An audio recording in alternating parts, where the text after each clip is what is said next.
तो आइए यूपी के एक गांव में लेकर चलते हैं, जिस गांव का नाम है कुछमुच। 35 साल का दूल्हा और 35 साल के दुल्हन और 75 साल के दूल्हे का कहानी। लोग मीडिया वाले हवा बना दिए हैं कि सुहाग रात के अगले दिन पति मर गया, सुहाग रात के अगले दिन पति मर गया। अरे मेरे भाइयों, थोड़ा तो अपने शब्दों का चयन कर लो। तो हर हर महादेव, जय श्री कृष्णा। नमस्कार, मैं आप सभी लोगों की बहन बेटी सुमन बनारसी। तो आइए कुछमुच गांव का 75 साल का दूल्हा और 35 साल के दुल्हन की पूरी बात हम बताते हैं। लेकिन इस बीच हम ये कहेंगे कि जैसे कि आप लोग को पता है कि हम वो केस कम बताते हैं, हम उसको कैसे वो करना है वो चीजें हम सामने रखते हैं कि इसमें गलती क्या है, इसमें क्या होना चाहिए, क्या नहीं होना चाहिए, वो चीजें आप लोगों के सामने हम रखने की कोशिश करते हैं। तो अगर अच्छा लगे तो आप लोग मेरा मनोबल बढ़ाइएगा।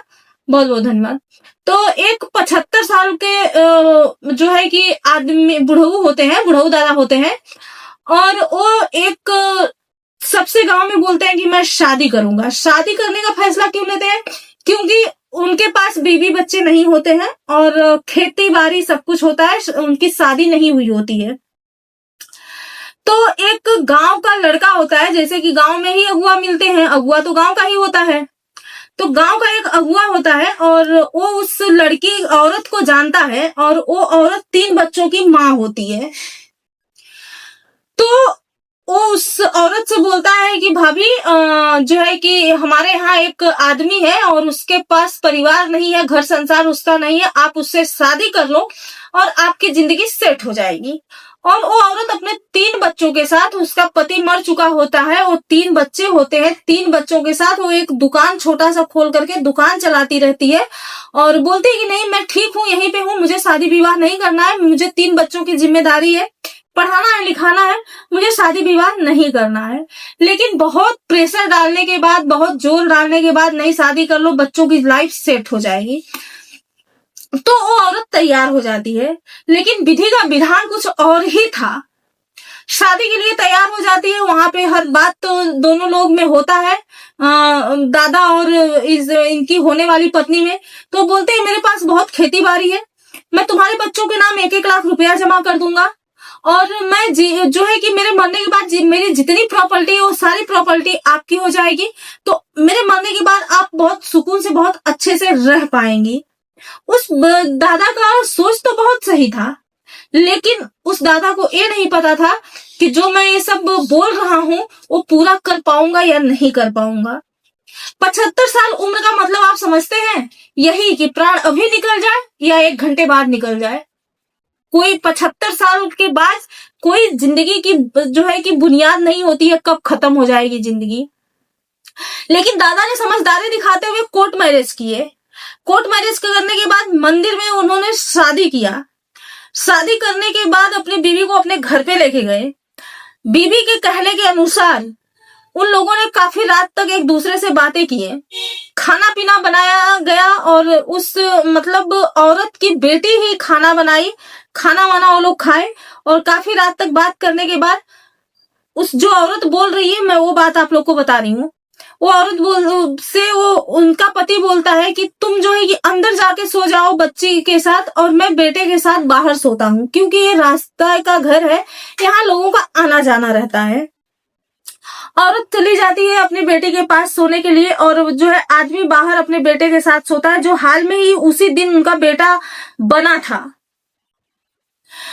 लेकिन भगवान को कुछ और ही मंजूर था।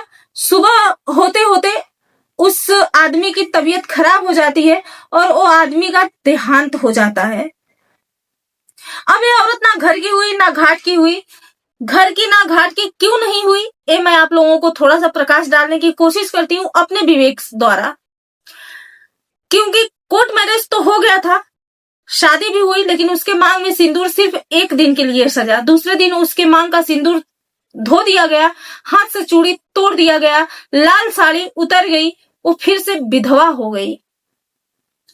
लोगों ने हवा बनाया है, कुछ मीडिया वालों ने हवा बनाया है कि सुहाग रात के अगले दिन 75 साल के बूढ़े को आप लोग सुहाग रात बोल रहे हो। थोड़ा शब्द का चयन नहीं कर सकते हो?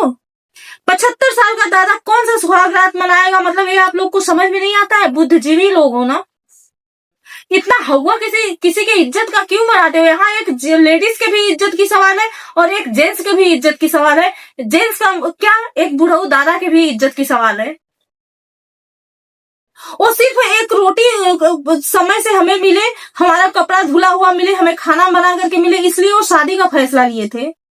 हाँ, इस बीच जो बीमार होते थे तो उनकी प्रॉपर्टी थी, इसके लिए उनकी सरहज आया करती थी। उनकी सरहज 1 महीना 15 दिन वहां पे रहा करती थी और उस बुढ़ऊ की सेवा किया करती थी, मालिश वगैरह करती थी, बनाती थी, खिलाती थी, कपड़ा धोती, सब करती थी प्रॉपर्टी के लिए। कहीं ना कहीं बुढ़े को लगा होगा कि मेरे वजह से मैं किसी की जिंदगी समझ जाए, इसलिए फैसला वो लिए, नेक फैसला लिए, लेकिन ये भगवान को मंजूर नहीं हुआ। लेकिन उसके बाद क्या होता है कि उनके जो भतीजे होते हैं, वो भतीजे उनकी डेथ बॉडी वहां पे रुकवा देते हैं कि हम दिल्ली में वो लोग रहते हैं, बोलते हैं जब तक हम नहीं आएंगे डेथ बॉडी नहीं जाएगी। क्योंकि जहां तक सुनने में आ रहा है कि एक दिन पहले ही उन लोगों ने जोर जबरदस्ती उस बुढ़े से खेत लिखवाया था 8 लाख रुपए में। अब इसमें क्या हुआ, किसी ने मारा या अपने मौत से मरे, हमें कुछ भी नहीं पता। लेकिन इस बीच वो औरत फंस गई, जो 35 साल की औरत अपनी एक सपना सजा के उस घर में गई थी, एक बूढ़े को पत्ती बनाया था बस इसलिए कि मेरे 3 बच्चे का भविष्य समझ जाए। वो अपनी जिंदगी नहीं देखी। एक 75 साल के आदमी से शादी करने का मतलब वो अपनी जिंदगी के बारे में नहीं सोची, वो अपने 3 बच्चों के जिंदगी के बारे में सोची। लेकिन आज उस बेचारे पे अंगुली उठ रहा है कि एक कुछ खिला दी इसलिए मर गया, या वो कोई ऐसा दवा खा लिया, क्योंकि नई नई शादी थी। हमारे यूट्यूब फैमिली समझदार है, हमें पूरी बात करने की, क्योंकि यहाँ पे मेरे बड़े भाई, छोटे भाई, मेरी बहन, मेरी बेटियां रहती हैं।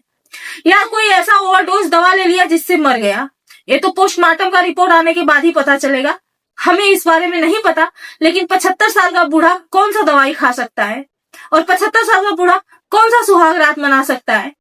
तो किसी के इज्जत का इस तरह हुआ ना बनाइए, बल्कि आप लोग जाइए उस औरत का सहायता करिए। उस औरत को सहायता की जरूरत है, क्योंकि वो भी ससुराल छोड़ के आ गई, वहां जो कमाती खाती थी वो सब भी छूट गया, और यहाँ आगे बेचारी 24 घंटा के अंदर इस कदर भगवान ने उसके साथ खेला कि वो बेचारी का पूरा मतलब नस्तो नाबूद हो गई। उसके 3 बच्चों का जिंदगी दाव पे लगा है, उस औरत का जिंदगी दाव पे लगा है। 35 साल का मतलब समझते हैं आप? आजकल 35 साल की लड़कियां लिविंग रिलेशनशिप में रहती हैं, शादी नहीं करती, कुंवारी बन के घूमती हैं, कुंवारी रहती हैं, और वो 35 साल में 3 बच्चे की मां भी हुई और 2 बार विधवा भी हो गई। तो मेरा सहानुभूति उस लेडीज के साथ है, और आप लोग भी सहानुभूति दिखाइए और उस लेडीज का मदद करिए, ना कि हवा बनाइए। बहुत बहुत धन्यवाद। अगर मेरी बात आप लोग को अच्छी लगी हो तो आप लोग कमेंट करके जरूर बताइएगा, पूरा वीडियो वॉच जरूर करिएगा। मैं अपनी वाणी को यहीं पे विराम देती हूँ। बहुत बहुत धन्यवाद।